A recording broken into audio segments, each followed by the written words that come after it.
Well, we want to thank you guys, especially Margaret and I. Y'all been praying for us for so many years.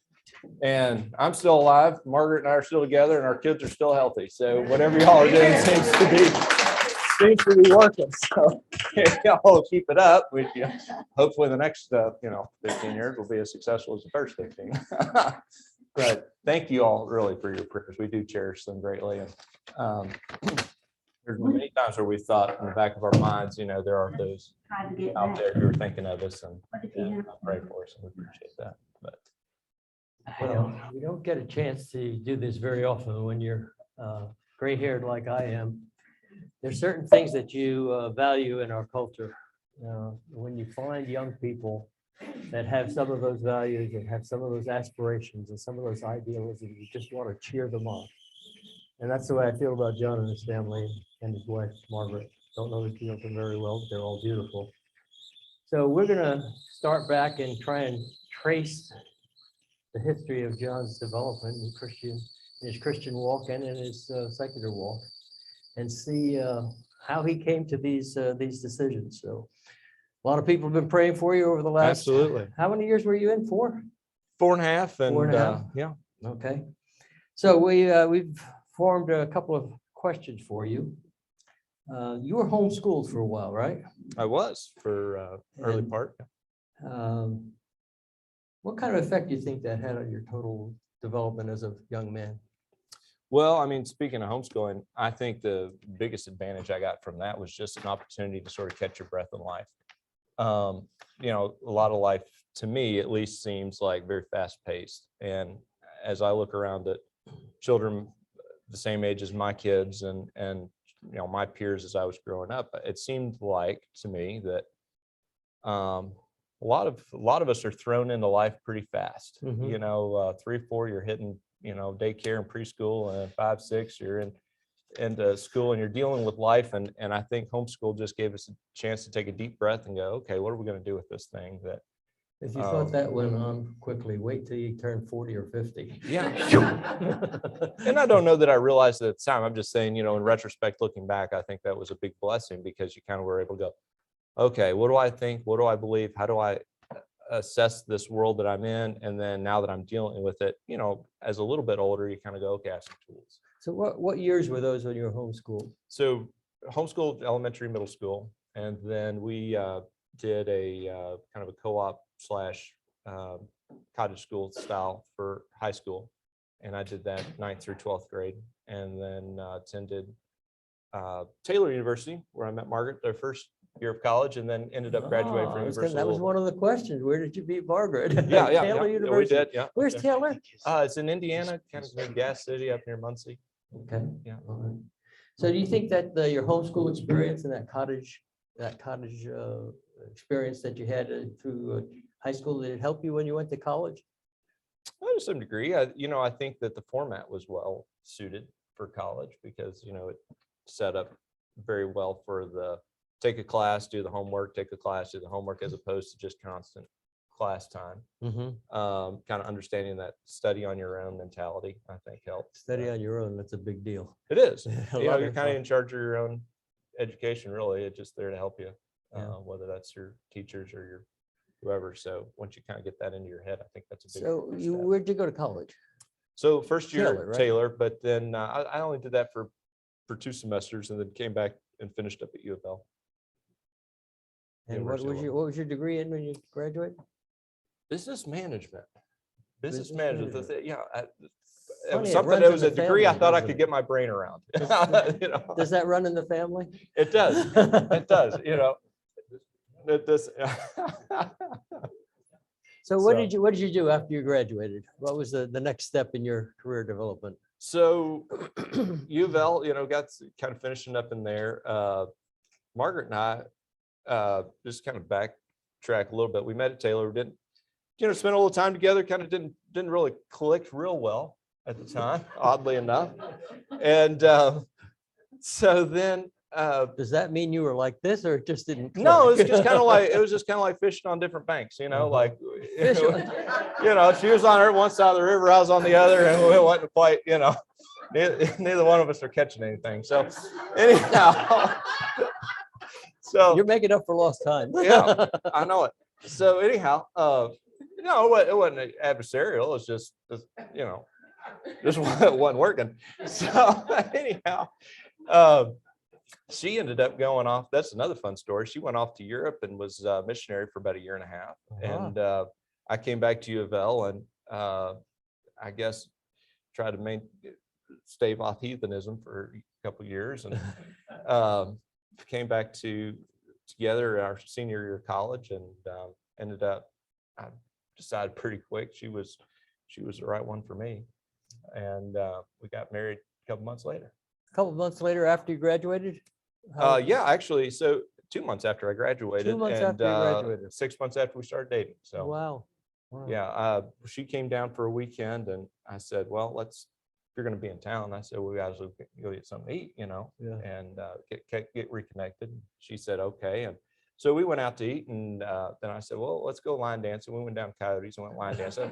I don't recommend that to the I don't young even know ones, where but Coyotes is. yeah, me, right. So we did. We went line dancing, did a little country line step and had fun. And that she went back. She was living about 3 hours away. She went back and I called her, I guess Monday or Tuesday after the weekend. I said, well, I had a good time. She said, yeah. And I said, love to see you again. She said, I'd like that too. And I said, well, would you like to come down again in a week? She said, well, yeah, it's a long drive. I don't know. I can spend that much money on gas. You're going to have to come get me. And I remember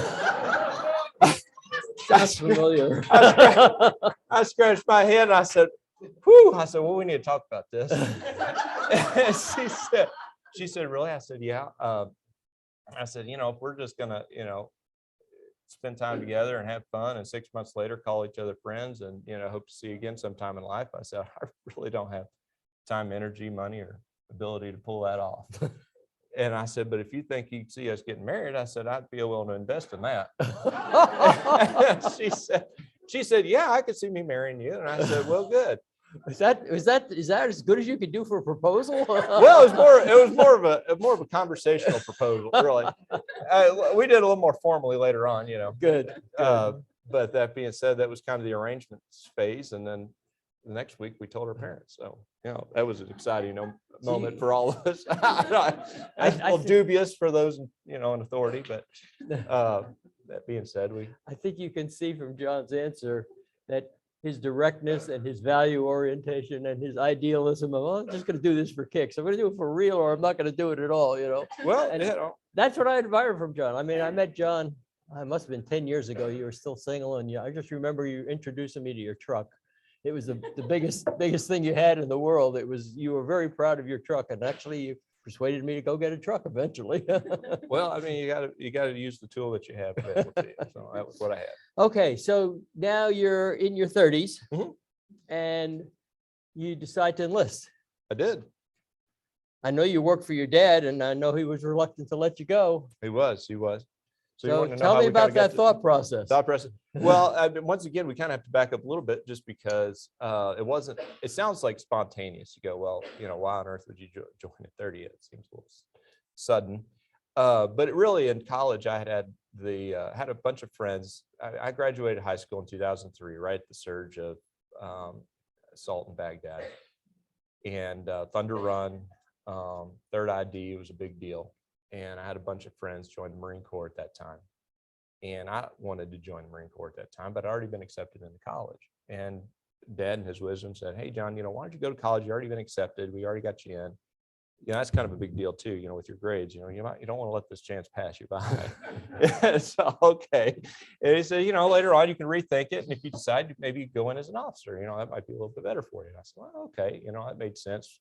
So I did that. And then later on, I looked into the officer training program, but Margaret came along, and shortly thereafter Ruby came along, and we started kind of getting into life, and that sort of thought passed, and it resurged. So you're in Louisville still? Yeah, Okay. in Louisville, and it resurged. I guess when I was about 25 or 26, I went back to the Marine Corps again, started talking to him, and my dad was sick at the time. I was having surgery, and we were due with Abby, and I thought, this is really not good timing. So we shelved the idea again, and 30 came along, and they said, well, you're too old for the Marine Corps. And we started talking to him again, and the Army says, well, we got an idea for you.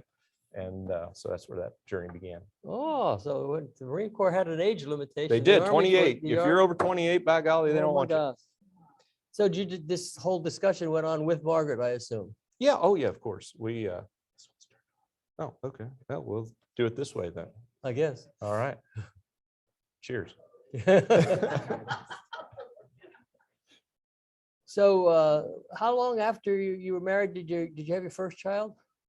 Oh, goodness. We found out 8 months after we were married, Ruby was coming, I think it was. And she came along about 15 months after we were Okay. married. And how many of your children did you have while you were in the military? Any of them, or Well, were they all no, prior they to were that? all prior. All prior. All prior. Yeah, they came right along one after the other. Uh-huh. Pretty quickly, honestly. So- And then we had 3 under 3 at one time. I don't recommend that for anyone's sanity. Thank God they came out of the diapers and were into them dressing themselves. So that made life a lot easier. But at any rate, they're a joy and it's so much fun now that they're older. But it was Yeah, they're a little interesting close. stage in life. When they're Yeah. that close together, they wind up being really close. So tell me, why did you decide to go in enlisted rather than trying to be an officer with a college degree? Those of you that don't know, if you have a college degree and you're interested in the military, you can go down and sign up. They'll take you in as an officer. They will. And they have a little program for that. And I went and talked to them about it. And they said, well, there's a board process and you've missed it for this year. And there's a possibility you'll be aged out by the time the next board comes around. Now we can try for it and put in what's called an exception to policy letter and see if we can get that signed. But, there's, some stipulations. And so that was one aspect of it. And then I sat down before just signing up. I spent a lot of time talking to some veterans that I knew, some guys that were my peers that have been in and out. And I talked to a couple of chaplains and I spoke with them. And I said, my heart is not to just be a soldier. My heart is to be a Christian. Okay. And hopefully the Lord can use my gifts and abilities. And it seems like soldiering would be a good way for me to be able to do that. And how do I do that the best of my ability? And a lot of them came back and said, I think you would really enjoy being enlisted. And just knowing your personality and your attitude and the way you're going about this, you don't want to be a chaplain. You don't want to be an officer. I think you really want to get in there and you want to be an enlisted guy. And I kind of took that on faith and I said, all right, let's go for it. And that's the right direction we went. You're all right with this, right, Margaret? Yes, well, the Lord had kind of worked on my heart leading up to it as well. It's kind of interesting how he had Stages. It came in stages. I'll tell you, a guy can't do what John did without that support. Oh no, You she just- was you just can't do 100%. it. She's You just awesome. can't do it, Yeah. especially with 3 young ones. No, she's 100%. It was wonderful. So tell me a little bit about your MOS and where you were stationed, what your progression was through the 4.5 years in the Army. Sure. So I called a buddy of mine who was in the Army and I said, what's the best MOS there is? What's the most fun job you can have in the Army, right? Basically, there's 300 of them or something, which one should I pick? You don't want to be a cook. You don't want to be, the paper pusher, what do you want to do? And nobody wants to be infantry, right? So, I mean, it's like somewhere in the middle, there's got to be a balance there. And they said, well, you need to be in artillery. I said, okay, what does that do? They said, you could be what's called a forward observer. So you're attached to the infantry, you go out with the infantry, but you observe for the artillery.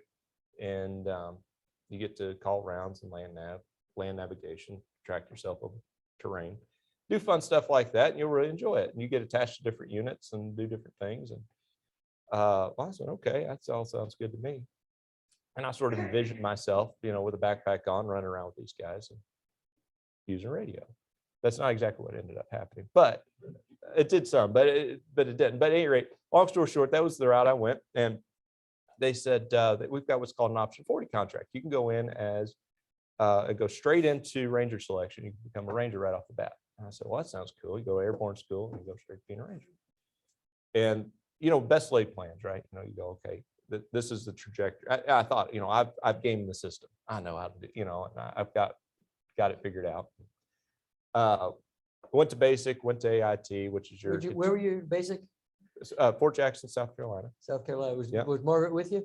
Absolutely not. No, Okay. they were all here in Louisville. I had to go out there by myself and do that. Okay, You know, next. all by my lonesome. And then next was Fort Sill, Oklahoma for 13 weeks of artillery training, followed by 3 weeks of airborne school at Fort Benning. So I guess we were looking at about 9 months by the time I got there. And Margaret came down to visit me at airborne school and spent the week with me. So that was really sweet to get a chance to see them. But we got to airborne school and they have what's called a PT test or a physical training test to get into the school. And I got there and we start, geared up, ready to go. And it's, it's 4 o'clock in the morning, like everything in the Army. And they said, all right, start doing push-ups. I start doing push-ups, and this guy's sitting here grading. You have to do 42 of them, which, okay.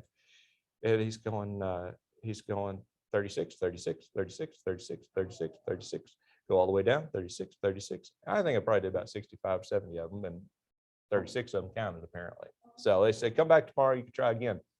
So I came back tomorrow and I got 38, 38, 38, 38, 38, 38, 38. Sorry, you didn't pass. You're kicked out.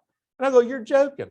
And they said, no. And I kind of got down on myself. I thought, well, maybe I don't know how to do push-ups, And I've been doing them for quite some time at this point. At any rate, turns out that they had done a foreign exchange program with Brazil and sent up 200 paratroopers from Brazil to go through the school. They only had 300 slots. They had to drop 150 of us, and there you go. Yeah. At any rate, I got dropped. So best laid plans, right? And here went my little Ranger dream. Here went my airborne dream. Here went the whole, well, that's what I joined the Army for, right? And I'm sitting at Fort Benning in a barracks room. And I called Margaret. We're talking on the phone. I said, you're not gonna believe what happened. I don't know what to do at this point. And she said, well, I don't remember who said it, but the conversation went this way. She said, well, we really wanted to put ourselves in a position where God was in control. And we wanted to be in a position where we really had no control over it, and that he was going to send us where he wanted to send us. And we know wherever we go that we serve a God who's in charge of the Army, and there's nobody you can call. There's not a favor you can ask. I mean, orders are going to come down. There's nothing we can do at this point. And when you get your orders, we know 100% that where God puts us, that's where he wants us to be. So we said, we've never really been any more in the middle of God's will than we are at this moment. And so at any rate, we kind of slept easy at that night. And a couple of days later, we came down with orders to Fort Stewart in Georgia. And we said, well, God's got a plan for us at Fort Stewart, sounds like. And a couple of weeks later, we all moved down to, which is near Savannah, it's kind of southern Georgia, and moved on post and started our tasks and duties down there. And it was a very interesting experience and cool journey. So you're still in the artillery section? I was, yeah. Still, Okay. I'd already done that MOS, so I was already Right. certified in that. I just wasn't going to be doing it with the unit I wanted to do it with. So, yeah. So tell me something about your overseas time, your deployments. How many of those did you have in 4.5 years? So we had multiple rotations, and then we did a European rotation. So we were actually in Poland and Hungary and Ukraine and Romania, literally a year before the situation we're dealing with right now. Kind of preparing them for what we thought might possibly be what would be coming down the line. And obviously it ultimately did, but that was kind of the training mission that we had at the time. And that's what we were doing. And it was really interesting to see that part of the world and what was going on. Tell us something about the culture of those people and their patriotism. Is what we're hearing on the news realistic, or is it all made up? I mean, as far as they're in different countries, obviously, are different ways. I mean, same way with states here. You go to Georgia, it's going to be different than Kentucky, or Kentucky's going to have a different attitude than Michigan. The same thing in Europe. I mean, Hungary is very patriotic. They are very proud they're Hungarians. They hold their head up high. I mean, you look them in the eye, they're ready to acknowledge their ancestry, and they're proud of it. The Polish, sweet people, very proud of themselves, but they've been under the yoke of the Soviet domination for so long that there's no greeting, there's no, I mean, it's very downcast overall. And Romania was very similar to that as well. Romania has never recovered from, I mean, you're even today when you drive down through Romania, I mean, there's bullet holes in the walls, and they haven't put the buildings back together. And Mhm. it still has a very, very difficult feeling about it. So they're still struggling. Very interesting. So, Margaret, how did you handle this deployment with three young ones at home? Jesus. I don't know that how it was the military is such a stark polarizing place because it's such a dark environment Really? with the husbands being gone or the spouses being gone. And God intended fathers to be in a child's life, and it's very hard when that presence is not there. But I would say that God is father to the fatherless, and we were not fatherless by any stretch, but He is with those who are suffering and struggling. And so the Lord used that difficult time with John being away in the middle of COVID. And, you know, fortunately, this was a training deployment, so we didn't have a lot of the same heightened worry as a combat deployment. But you still, before they deploy, you have to sit down and plan your funeral and plan life insurance and plan these things. They're very difficult to talk about. But at the same time, the Lord upheld us, and we knew He was in God's hands. And I think the big thing was the church, or having a really good, solid church, knowing we had people back here praying for us. Because that's what sustains you, is knowing that there's a body of believers that hold you. So it was very challenging flying solo, but we did it, and we got through it, and had 3 really strong girls. Yeah. We just took it day by day. And the Lord was, He is faithful. And when you think you're at the end of yourself, that's the beginning of what He does great. And makes you great. Couldn't agree more. John, tell me something about the opportunities you had for witnessing or ministry. I don't want to put those kind of words, but in a rough sense, being a senior enlisted guy, did that open up opportunities, or did it close down? Were young people kind of tending to look to you for some answers, or were they not even caring you were an old guy? Oh, well, you know, it was kind of fun, honestly, because being a little older, you're not given to so much of the peer pressure of, you know, the craziness of being in the Army. So here you can be held a little aloof from it, which is nice. But it was kind of fun because with my MOS, just to kind of give you an example, I have an artillery home, but I'm tasked out to different infantry companies at different times, or battalions, depending. So doing different tasks, you get a different group of guys all the time you're working with. And so I would be put in these situations that, just to kind of give you an example, we were doing a training rotation down in Louisiana, and we were working with a Bradley fighting vehicle. It's a troop carrier, and it's got a crew, but then it's also got a back that they pack guys into, and they close the ramp, and you're in there, and basically to pitch black, shoulder to shoulder, kind of like, you know, for who knows how long. And we're sitting there, and there's a guy named Staff Sergeant Knoll, and he's in charge of the back there. And he looks over and he goes, "All right, so what's your deal, man?" You know, and you know, because he looks, he's like, "Yeah, you're too old to be here. You're something, you know, something's off, right? Yeah. It doesn't make sense. It doesn't all click." So I got that question a lot. What's your deal, man? And I try to always have like a kind of a funny answer, but you know, I said, "Well, you know, I love my God, I love my wife, I love my country. What else do you want from me?" And he goes, "Really? This is a true story." He goes, "Really?" He said, "With all the advancements in science and technology and understanding of the world," he says, "how can you still believe in a God?" Straight up. And I said, oh, it was like a T-ball. I was so excited. I was fired up. I was like, oh, all right, here we go. So I said I'm like, well, let me tell you, you know. And so we went 4.5 hours before that ramp went down. Whoa. They thought, yeah, when you walked out, I thought, I'm going to get stuck in the back of this Bradley with these guys. No, they got stuck in the back of that Bradley with me. And they had to hear about everything. I mean, from Genesis to Revelation, we went through the law and the prophets and the whole thing. I mean, I had 4 hours. I mean, well, at the time I didn't know this, but I had 4 hours, you know. And we get to the end of it, and Sergeant Noel looks at me, he goes, "Well, I guess it really just comes down to one thing." So what's that? He goes, "I got to decide whether I'm really a sinner and whether I really want to follow Christ."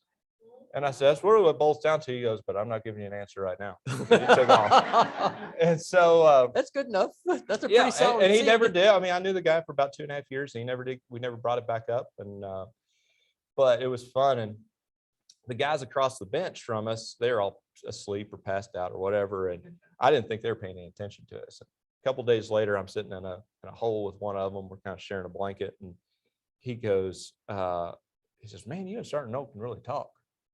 I said, yeah. He said, y'all went 4 hours straight without hardly taking a breath. I said, yeah. A long pause, and he goes, you think God could love me? Ooh. And I said, well, buddy, he said, Jesus himself said, you know, it's not the righteous that need help, it's the sick. I didn't come to call the righteous, I called sinners to repent. And I said, you kind of fit the bill. You know, and he goes, yeah. So he ended up coming to church with us a couple of times, and I don't know but that was kind of the attitude, I guess, as far as the ministry aspect is for the organic aspect of, hey, we're here, we're doing something. If the Lord brings something along, great. If not, I mean, we're not beating people's door in either. But in the same notion, we're available. It sounds like you planted some pretty deep seeds. We had some fun. We had some fun. The Lord is, I mean, we love each other, and he loves me, and I have a lot of fun knowing him. And I think that hopefully translates to the people that I meet. Oh, I'm sure it does. Because it's, it's exciting. So one of my questions was God important to you during your service time? I guess you've just kind of answered that question, so we'll pass over that one. Tell me, what kind of differences, opportunities did you face, or problems did you face as being an older enlisted guy compared to the 19 and 20-year-olds that were enlisted in there? Any opportunities or prejudices that I know Margaret mentioned that when you were deployed that I forget what word you used, but there was sort of like a divisiveness within the community while you were gone. And well, I mean, as far as what's that culture like in the Army nowadays? I mean, as far as the young guys go, I mean, they're very good about doing exactly what they're told when they're told to do it. No more, no less, and I had spent so much time in my career sort of figuring things out, problem solving on my own, that it was very hard for me just to stop. I mean, I was like, well, let's do this and let's do that. And why don't we do, or asking questions. Why on earth are we using radios that were created in 1970? We'd spend hours trying to troubleshoot a radio from a guy who's a mile away, and I'm on the cell phone. Go, well, did you check the time? Did you check the? Like, I got a cell phone. It's like, well, why am I at any rate? So those types of, they wouldn't ask those questions. I did. Mhm. And so sometimes that was a little bit of a struggle because, well, I mean, you got to get past it. So, and then a lot of times, a lot of my leaders, officers and so forth many of them were easily 10 years younger than I was, Mhm. and had very little life experience, and any life experience they had was completely military.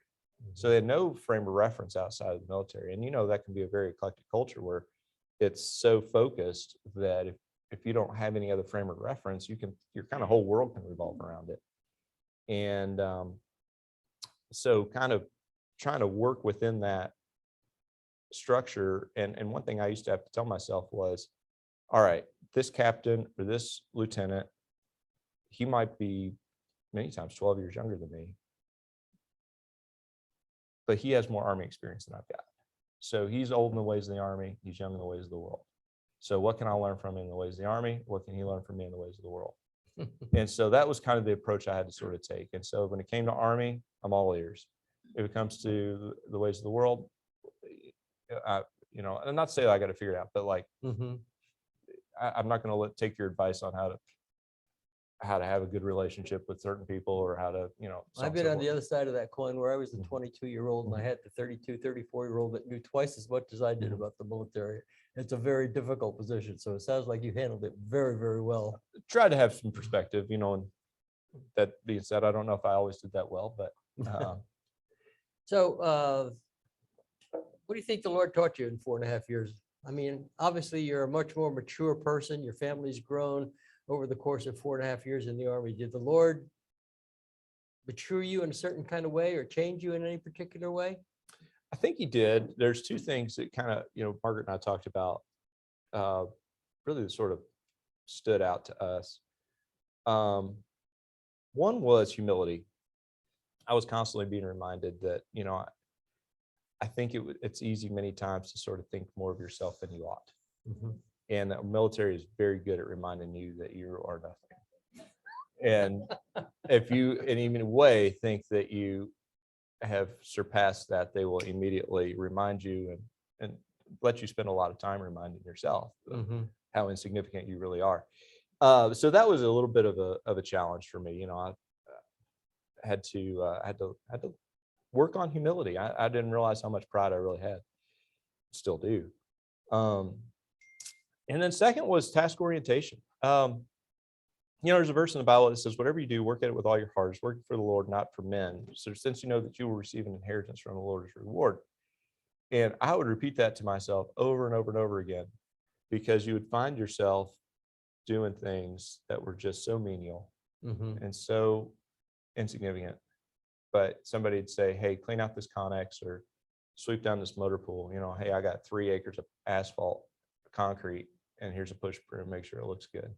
And you're like, this is my day. Really? I got a college degree. I spent 10 years and I do this and I know that. I got a real estate license. But do they know how worthy, do they understand like how intelligent I am? And they got me out here pushing a broom. Right. Really. I mean, that's a struggle. Maybe not for everybody, it was for me. Yeah. And you go, wait a second. God has ordained my days and he has planned my every thought as far as from the beginning of creation. He goes, hey, I know John and I know what he's going to do. I got good plans for him. And for today, he's pushing broom. And so if you think about it from that perspective, okay, I'm going to do this for the Lord. And I want to get out there and I want to make this look like the best darn parking lot I possibly can. And just one thing like that after another, right? You build, it's small stuff, but you build and you go, okay, what's God's plan for me?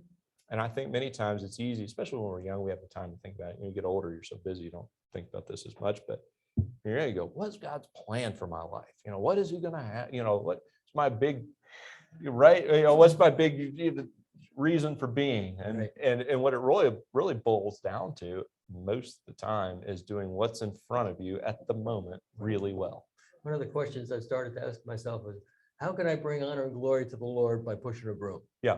There's a way to do it. Yeah. I just got to figure it out. Right. For myself to that. Yeah. And the most mundane tasks. Well, on a secular basis, tell me something about the culture of the Army, especially as it may have changed in the last 4 years. We've seen regime change from the Iraqi war and all of the patriotism that engendered initially to where we are today. What does that change and has it been reflected in the hierarchy and the culture of the Army? Well, I mean, one of the beautiful things about our country is that our Army is subject to a civilian authority. We don't have a military state. We have a civilian state. Obviously we're supposed to have a country that's run for the people by the people. Whether it still is or not is debatable. But that being said, the idea being that the military is subject to the people of the United States. And the military is really a microcosm of the people of the United States. I mean, it draws from all walks of life and all groups of people and all over the place. And it's so integrated at this point as far as like, there's no, you don't have the Kentucky Regiment or this Mississippi Boys or whatever. I mean, it's all American at this point. It's completely, so every unit is going to have people from all over the place, and you're going to see the same cross section of the military that's seen in the country, as far as you're going to have those that have one agenda on the one end. You're going to have a lot of people that have an agenda on the other, and that mix is kind of as what we're dealing with. I think the Army's trying to figure out how to deal with that in a constructive way that's still mission based, but sort of they've gotten very interested in figuring out how to be accommodating. I think that's a nice way to put it. So they're trying to be accommodating and mission based at the same time. Maybe they're mutually exclusive in some of our minds. You'd think so, huh? The Army is still trying to figure out, or the military in general is still trying to figure out what to do about that. And I think whether or not we as Christians agree with that or not is debatable. I think in most cases we probably don't. But I will say this, I don't think the military is any different than the rest of our culture. You know, when you're sitting in a Sunday school class like this, you look to your right and your left and you cherish the people next to you because you're going out into a dark world, and you go, hey, this guy has the same values I do. And at the end of the week, I know that we're going to get together and we're going to talk about stuff that's important to both of us. And I'm not in this by myself. You know, if I go to work at Humana or I go to work at, you know, wherever it is, you know, Citibank or the water company or whatever, or I'm an IT guy or I push a broom, it's a dark world out there.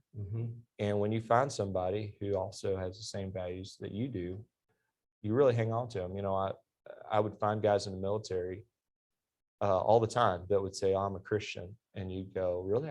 I literally lived with a guy in the same room, in an 8x8 room. We lived with each other for 6 months. I didn't know he was a Christian. 6 months later, he goes, oh yeah. I said, you're kidding. I remember out of consternation, I said, you're kidding. I had no idea. He goes, really? I said, you don't act like one. And I told him that to his face. He goes, well, I mean, I tried to. I said, you don't even give it an attempt. You know, I mean, by golly. So at any rate, the point being is that is the majority of your Christian culture. Every now and then you'll run into somebody who goes, no, I really believe in Jesus. And I'll tell you in a story. I have a good friend. His name's Sergeant Bernius. I met him in Louisiana. And he's a runner. I like to run. The two of us have that in common. And we started talking, and he goes, I believe in Jesus. I said, really? I said, yeah. I said, tell me about that. He said, well, my brother committed suicide a couple of years ago. And he said, I realized that there was something after life and death, and I didn't know what it was. And I cried out to Jesus and said, I need you to take me. And he said, he took me. I said, you know that for sure? And he said, yeah. And I said, well, have you started reading the Bible? And he goes, what's that? And I said, the Bible. It's where you learn about Jesus. He goes, I don't know. I said, I just prayed to him. And he said, yeah. It's that was his faith, right? But he didn't know anything back it. So we started reading, and I started, well, let's read the book of John together. So I went through that. We got to Daniel, the book of Daniel. He calls me up out of nowhere. He goes, have you read about this Shadrach, Meshach, and Abednego? I said, yeah. He goes, they were the real deal, man. I said, yeah. He goes, I mean, that's really believing in Jesus. I said, it is. And he goes, wow, I don't think I'm there yet, but I'm getting there. So that was his attitude, right? And it was fun. I brought him to church with me a couple of times, and he was a little bit of a wild card. And one of the ladies at church, she goes, well, I tell you what, she's an older lady. She goes, when I came to know Jesus, I just don't drink anymore. And my buddy Bernie, he goes, well, you're right. I don't drink anymore either. She goes, really? He goes, but I sure as heck don't drink any less. So That's a new one. I hadn't heard that one. That's good. And so anyway, her eyes got real big. She's like, no. But it was really fun because it was just seeing that early faith, you know, and he believed in Jesus, right? But he didn't know what that meant yet. Yeah. And so we got a chance to, and that was, that to me, it's knowing Jesus. You know, the Bible is wonderful because it tells us about our God, and it tells us about our Jesus, right? Mm-hmm. But I can't tell you how many people I run into that know the Bible inside and out, but they don't know who Jesus is. And really? I had a really good friend that we were together for a year and a half. We trained for 2 selections together. And when I say that, 3 times a week we would be out rucking or doing some physical activity together. We talked about God. He had a degree from Moody Bible Institute. He had a theological answer for everything. We would debate everything from the Arminian, Calvinism, all across the board. We would debate this stuff. And while I was deployed, I got a call from him. He goes, I don't think I believe any of this mess anymore. And I go, you're kidding. And I said, I always knew you didn't know Jesus. And he goes, what do you mean? And I said, you don't know Jesus, man. You got to know Jesus. You know all the stuff. But you don't, you wouldn't behave the way you do. You wouldn't act, you wouldn't have the perspective you had unless you, so know Jesus first, and then we'll figure out the Bible. And that's where it's at. But anyway, so. All right, I got 2 more questions for you. Mm-hmm. Kind of loaded questions. Okay, hit me with them. Given the current administration, mm-hmm. What do you see for the future of the military? Well, I see the future of the military the same as the future of our country. Wherever that goes, the military will follow. If our country gets its act together, our military will as well. You don't think the military is trying to drive its own agendas? No, military is driven by the agenda that's in Washington. Supposed to be. It is, and you can see that. There are too many people in the military that have gotten so used to doing what the person right above them either says or doing what they think he would appreciate, or she. Yeah, that's true. And so many of, I mean, you understand this. I mean, the military is an investment. I mean, it's a time investment. You commit to this next rank, you commit to this next timestamp, you commit to this next deal, and your family commits to it.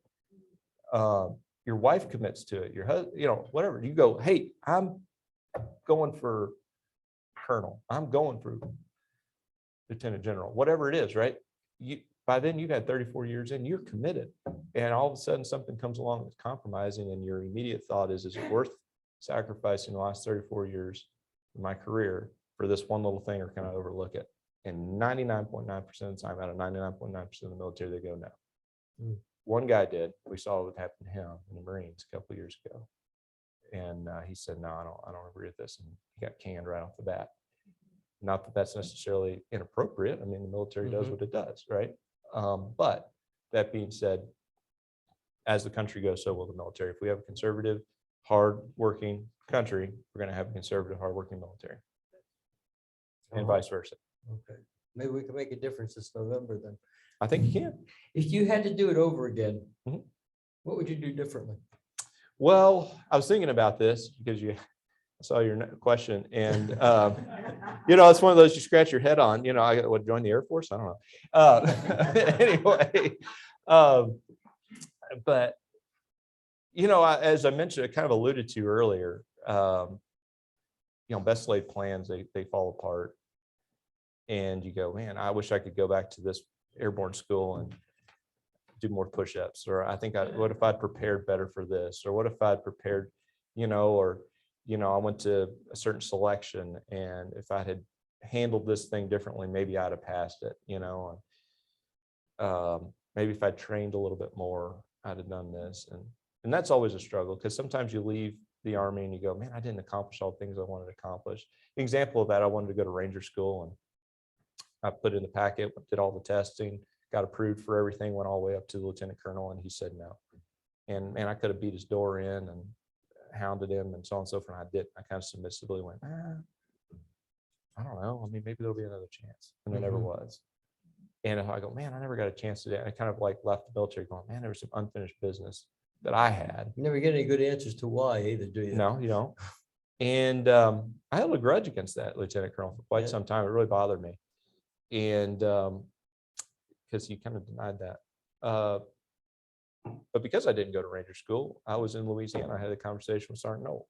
So, you know, you go, well, maybe the Lord had a plan for that. And so at the end of the day, you come back and you go, man, all three of my children, you know, were baptized during this period of time. And all three of them committed their life to Christ. And all three of them learned resiliency and through difficult times. And I got a wife who stepped up to the plate and learned how to take care of things. And she disciplined herself in finances and learned how to take care of the family and learned how to help out. And I learned how to be present and not present at the same time, and learned how to commit and love them, but also figure out how to be committed to my country. So there's all these things that you go through. You know, we prayed, for example, for a church when we got to Georgia. We said, God, we started going to the church that was right at the most available one, you know, like within the closest proximity. And we're like, this isn't the right place. And we were praying about it. And we go, you know, God wouldn't bring us here and just leave us. I mean, he's got something for us. And we had the cable guy come in, hook up the cable, and he's sitting there hooking up the cable. Out of nowhere, turns around and goes, y'all want to go to a Bible believing church and preach the gospel? I mean, this guy, you know, he's kind of got long hair. He's got a fisherman cap on. You know, he's wearing, you know, whatever. And we're like, yeah, we do. He goes, well, I saw the Bible on the table. I thought you might take a chance and tell you, but there's one down the street that's fantastic. And we were like, really? So yeah, come on. So anyway, we went, and by golly, God really used that church mightily in our lives. And it was wonderful. I mean, immediately God ministered to us in our family through. All three of my girls were baptized there. The pastor was phenomenal. But God doesn't just leave you. And when you have that faith, you go, many times you get in a situation, well, where are we going with this? I think so many of us think that if God would just give us his plans and tell us what he's doing, then we can kind of sign off on it. And we go, well, I put my stamp of approval on this, God. I agree with what you're doing, and I will go forward, in faith, now that I've seen all that you have planned. And that's just not how it works. He goes, all right, let's do some motor pool. And you're like, oh gosh. It sounds to me like your time in the army has really convinced you the sovereignty of God, because you have so little control. You do. And that's something to really give up, isn't it? It is. Something It is. that And it's brought so up hard to to do. release it. Yeah. We hang on to things. I remember praying extensively over my girls about giving them over to the Lord. And I remember saying, God, it says that you sent your own son down here, and it pleased you to punish him, and that you destroyed him on our behalf. I was like, if that's what you're going to do to your own kith and kin, what are you going to do with my kids? Right? And it tears your heart out, right? You go, what is he going to do with them? That's what you got to be prepared for, though, right? Yeah. And then all of a sudden you go, is that a good God? And it's a hard question, right? It's not that he endured it. He pleased him. You go like, oh, this is hard. And so when you start going through that and you're dealing with that, and you realize how out of control you really are, and then how in control he is, and whether you like it or not, he's sort of doing it regardless. And then you go, okay, at some point you go, I'm on board or I'm not. I'm on the ship or I'm on the shore. And when you step into the ship and you go, all right, God, do what you will. Do with my kids what you will. He promises to bless us. And sometimes we go, is that blessing immediate? Is that blessing in the future? And I remember he doesn't necessarily reward us either the way we think. It's not like, hey, I'm going to give you my tithe and then I'm going to give you back money. Right. He goes, I'm going to get, all of a sudden you go, I'm going to step out in faith in this, right? And then all of a sudden when your daughter goes, hey, Dad, I've been thinking about this. Can you tell me about Jesus? And you're like, oh, all right, maybe. Is there a correlation between your word and your reward? Is the reward married to the word? It is, but is it a one-for-one swap? Not at all. In worst case scenario, the reward's not even in this life. No, it may not be. Is Yeah. that a worst case scenario though? We have to look for. I have a verse for us that I feel like was something that was instrumental to me, and I held on to this the entire time we were in the military. My buddy gave it to me when I joined. He called me up and said, hey, I got a verse for you. And this is something on my heart. I want to share it with you. And so at any rate, I've been holding on to this verse, and I want to share it with you guys today. But it's 2 Corinthians it's 2, verse 14 through 17. But it says, and it's just in context of what we talked about today, in our country, in the situation we're in, just kind of take that in mind as I read through this. But it says, thanks be to God, who always leads us in triumphal procession in Christ, and through us spreads everywhere the fragrance of the knowledge of him. For we are to God an aroma of Christ among those who are being saved and those who are perishing. To the one we are the smell of death, to the other the fragrance of life. And who is equal to such a task? Unlike so many, we do not peddle the word of God for profit. On the contrary, in Christ we speak before God with sincerity, like men sent from God. And so when you think about going out into this world, regardless of where it is or what you're doing and what your job is, and you think, God has gone before me in triumphal procession. He's conquered this battle. Whatever happens, he's in control. And he says, I send you out like a fragrance of God. And you are a blessing to those who are Christian, and you are the smell of death to those who are perishing. Who is up for this task, right? Who can do this? Right. But we don't talk about people who peddle the gospel for money. We talk about people who are sent from God. Are you sent from God? And that's kind of the attitude that we felt like as our family really sent forth, hopefully with the last trajectory, and hopefully continue on, I hope we do too. We've So- got a couple of minutes left. Does anyone have any particular questions? Go, Carolyn. What made you make the decision to leave the Army? A couple of things. So really, Margaret and I's decision to join was together, and our decision to leave was together. And all of it was kind of based upon trigger points. And what I mean by that is small steps that lead in a different direction. And what I mean is it wasn't a big decision, it was confirmational moments. And about a year ago, I hit my re-enlistment window and I said, hey, is this something we're going to do again? And Margaret says, no, our girls are getting to a point in their ages where they really need a dad. That's something you need to think about this process. I'm not saying that you can't do it. I'm not saying that you should pull out, but you need to have your whole perspective. And I said, okay. And we just kind of started taking steps. And I said, hey, I'm going to go to this next school. I'm going to go to this next NCO academy. I'm going to go to this next thing. And I did those things. And I'm going to see what the next opportunity is. And I got up to the front and the door got closed. I said, okay, I think that's a pretty, that's pretty obvious. And so, okay. So we started making decisions based upon what it appeared our results were getting. And that led in this direction. We are still part of the reserve unit out of Fort Knox. I'll be doing that for quite some time. Hold on to that. It's So worthwhile. oddly It's a enough, worthwhile investment. we're going to be, I'm on a cadet training program. So I'll be the guy in charge of training these college students to get ready to be officers. Oh, good. Which will be an interesting transition. Okay. But anyway, so yeah, it was a lot of different little steps that confirmed the decision that we had already kind of like were questioning in our mind. How much pressure did the young enlisted put on you to be able to beat them in every run you made? Honestly, they didn't put as much pressure on me as I put on myself. And I am very competitive by nature. You don't necessarily always see that because I'm also fairly introverted. But when it comes to certain, I wouldn't be beat. I just wouldn't. I wouldn't allow it to happen. What the hell, my team? I got to the point where like I didn't want to just beat you. I wanted to make it so humiliating you never thought you could catch me. Really, that's where it got to. And So so the reason I asked that too, because your dad was bragging about you all the time, just beating everybody, your staff sergeants. oh yeah. Especially the officers, right? So, I mean, that's pretty awesome though, that you were dedicated to do that.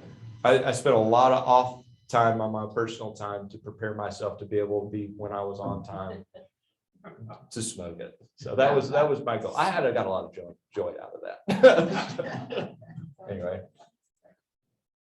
Okay, well, thank you very much for your attendance, John. As you can see why you can get pretty enthused about this young man and how he can reinvigorate our opinions of the next generation.